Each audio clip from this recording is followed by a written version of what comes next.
Alors tout de suite, comme promis, on accueille donc un gars, hein, c'est un gars, oui, lui il fait du bruit dans le game, c'est du lourd. On va souhaiter la bienvenue donc à Bad Homie dans les studios, bienvenue dans Happy Hour, bro, ça dit quoi? Yo, yo, yo, yo.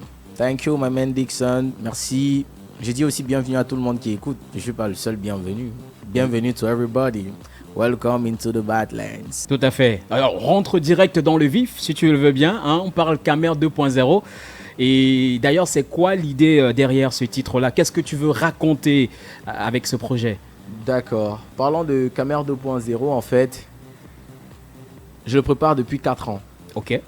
Tu vois, j'ai enregistré parce qu'il me fallait un EP depuis. J'ai enregistré. Je me disais, qu'est-ce qu'il faut bien? Est-ce qu'il faut un EP pour parler de moi? Parler de moi, oui, mais tout le monde le fait déjà, tu vois. Je me suis dit, mais pourquoi pas parler de mon environnement en parlant de moi? Tu vois, parler de mon environnement, c'est parler de tous les maux de la société à ma façon, ce que je vis. Et parler aussi de mon pays, du bien, du bon côté, comme du mauvais côté, et tout ça, l'actualité, tout ce qui passe sur les réseaux et tout, on essaye un peu d'insérer parce que, en vérité, il fallait que je dise que je suis Camerounais avant qu'on ne pense que je suis d'une autre nationalité, un peu comme ils l'ont fait du Christ. Youssouf a dit, il faudrait que je dise que je suis noir avant qu'ils disent que je suis blanc, comme ils l'ont fait du Christ, ainsi de suite. Donc, il n'y a pas moyen que tu écoutes ce projet et que tu dises que c'est pas camerounais, tu vois. Donc un Camerounais va se retrouver déjà en écoutant les différents titres de cette EP-là. Forcément, parce qu'on a fait certaines interpolations et des samples. Ouais.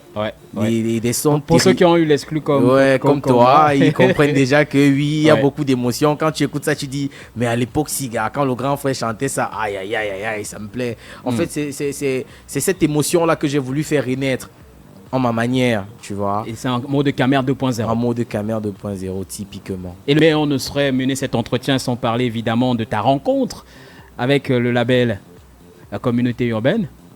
La Communauté Urbaine. Tout à fait. Et par ricochet avec qui? Ivy, le casseur, monsieur le délégué. Tout à fait. Alors, tu bosses donc avec le label Communauté Urbaine porté par le rappeur Ivy. Comment s'est fait de la connexion et comment ça se passe en studio avec un gars, par exemple, comme lui? Gars, sans toutefois donner les éloges. Ouais. C'est la première fois que je me suis retrouvé en studio avec ce mec que j'ai compris pourquoi on l'appelle la météorite. Gars, j'ai rappé. Mais ça suffisait pas. Ouais. Tu vois, c'est un grand frère à qui je dis encore beaucoup merci. Parce que depuis 2013 que je rappe, je l'écoutais bien avant. C'est des grands frères en qui on a rêvé ressembler, tu vois. Écrire comme eux, faire comme eux, avoir la même technique qu'Ivy utilise et tout ça. Et quand aujourd'hui, je me retrouve à être avec Ivy et que c'est mon producteur, je suis en mode, moi je suis un artiste accompli parce que moi, mon idole, c'est Mr. B. Et Mr. B, c'est mon parrain. Et puis le grand frère sur qui je bavais il y a beaucoup d'années quand il rappait, quand il avait ses shows, il présentait son concert à l'IFC. Je fuis Douala pour aller à l'IFC Yaoundé pour regarder, tu vois. Aujourd'hui, je dis, en tant que fan, tu vois, je suis un fan accompli parce que j'ai eu tout ce que je voulais. Maintenant, en tant qu'artiste, ça commence demain. Et si ça commence demain, j'ai besoin de la force de tout le monde. Donc on va dire que tu considères que ta carrière commence véritablement dès demain. Exactement. En présentant ce projet-là, cette EP, Camer 2.0. On ne peut pas esquiver l'actualité, mon cher. Tu sais bien, en ce moment, ça fait beaucoup de clash. Des moins bons et des plus ou moins bons, on va dire comme ça. Mais on va parler un peu des clashs dans le rap game. Le rap camerounais en particulier, qui en ce moment, c'est chaud bouillant. Il y a beaucoup de clashs, il y a des pics. Toi, tu en penses quoi, en fait? C'est bon pour le game ou ça part un peu freestyle parfois? Pour moi, certainement, ça ne sert à rien. Ça ne sert pas le hip-hop. Pour le hip-hop camerounais, sincèrement, ça ne sert pas le hip-hop parce que après ça, il n'y aura plus de projet rap. C'est seulement avec les clashs qu'ils vont faire du rap. Après, ils vont retourner à leurs deux spaghettis. Ça sort comme ça sort et tout. tu vois que après tout cet enjaillement-là, s'il n'y a vraiment pas un bon projet rap qui suit après, ça ne sert à rien. Pour moi, ils sont seulement en train de vouloir nous distraire parce qu'il y a les élections là bientôt. Peut-être même on les paye pour dire que bon, allez me distraire un peu ces gens-là, ils se concentrent sur autre chose pendant qu'on fait des trucs, sans toutefois être... C'est vraiment apolitique cette émission, tu vois. Je le sais, mais sans toutefois prendre parti et tout. Mais moi, je me dis que ça ne sert à rien parce qu'en Côte d'Ivoire, ça clash fort et ça clash en rap. Et des albums qui sortent, ce sont les albums rap. Où dans au moins 3 sons de l'album, il y a au moins une pique qu'on envoie à 1, 2, 3, 4 artistes, tu vois. Par contre, eux, ils vont sortir leurs albums. Il n'y aura pas de son rap. C'est de l'ama piano, c'est du mbolé, c'est du beat koussi, c'est de ceci, cela. Pour moi, qu'ils arrêtent tout ça. Parce que ce ne sont pas des rappeurs. S'ils n'ont pas pour objectif de dire que, ok, let's create et Didi B et Imra, on pond des EP rap, des albums rap, car arrêtez. Parce que ça ne nous aide pas. Parce que déjà, ce que vous pondez, ce n'est pas de la qualité. Yo mami c'est ci, yo mami c'est là. Moi, j'aimerais bien savoir entre me chanter et vendre le... Qu'est-ce qui paye plus, tu vois. Parce que depuis l'autre se dit que ceci de ta mère a fait ceci. Moi, je vais demander, est-ce que c'est vendre qui paye plus que chanter ça, tu vois. Bon, si c'est chanter ça qui paye, dites-nous, nous on va chanter. On ne peut pas vendre parce que ça ne nous concerne pas, tu vois. Mais tu restes dans une posture assez classique, celle qui respecte le rap, on va le dire. Oui, il faut respecter et Jovi l'a clairement respecté. Alors, on parle un tout petit peu des titres du projet, si tu le veux bien. Il y a des morceaux. Est-ce qu'il y a des morceaux, par exemple, sur lesquels tu t'es livré un tout petit peu, hormis le fait que tu aies observé ton environnement? Oui, parce que un son comme Emma, c'est une réalité, frère. Je l'ai vécu.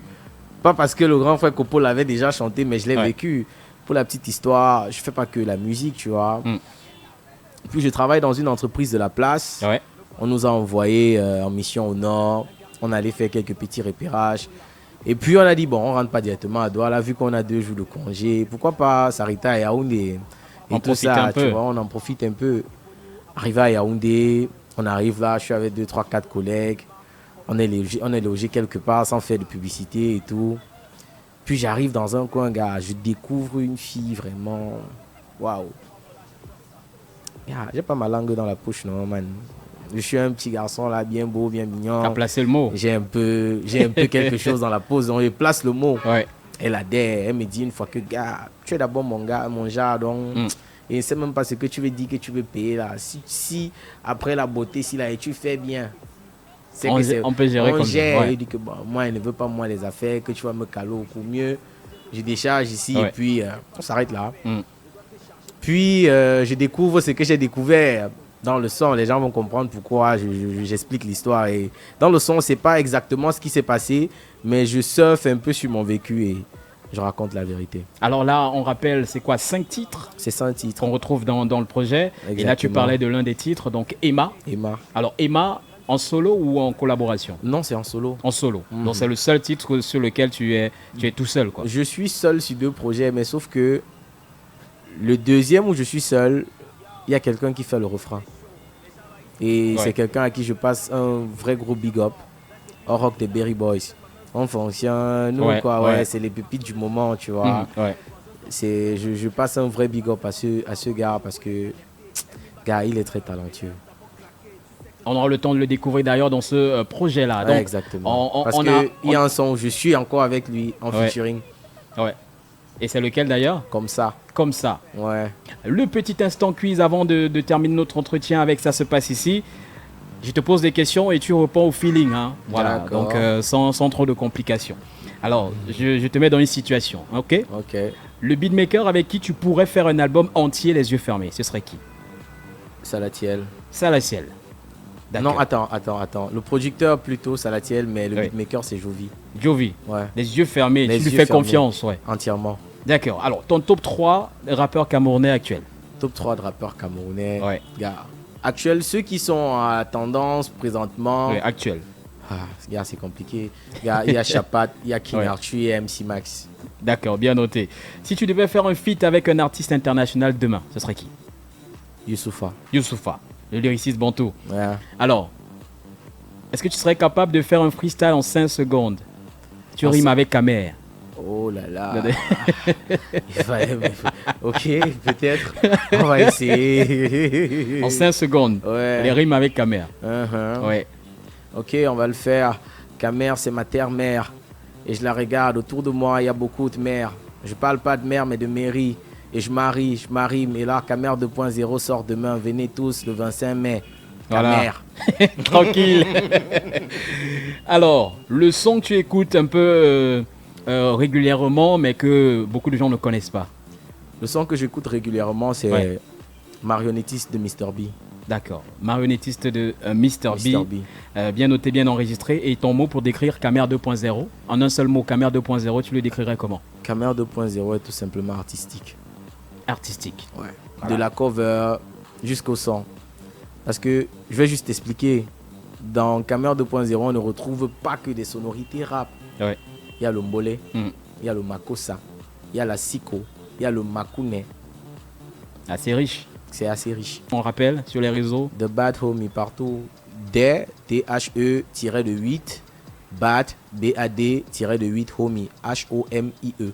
Est-ce qu'il y aura un contact d'ailleurs aussi pour plus d'infos? Le contact pour plus d'infos, c'est le 6 95 94 76 26. 6 95 94 76 26. Merci Badomi. Thank you very much, bro. C'est à toi que je dis merci et à toute ton équipe, toute la maison de production, gars. Thank you very much. C'est très pro ici. Hein. Ah ouais. Ça me donne envie de revenir chaque jour. Thank you very much, bro. Yeah.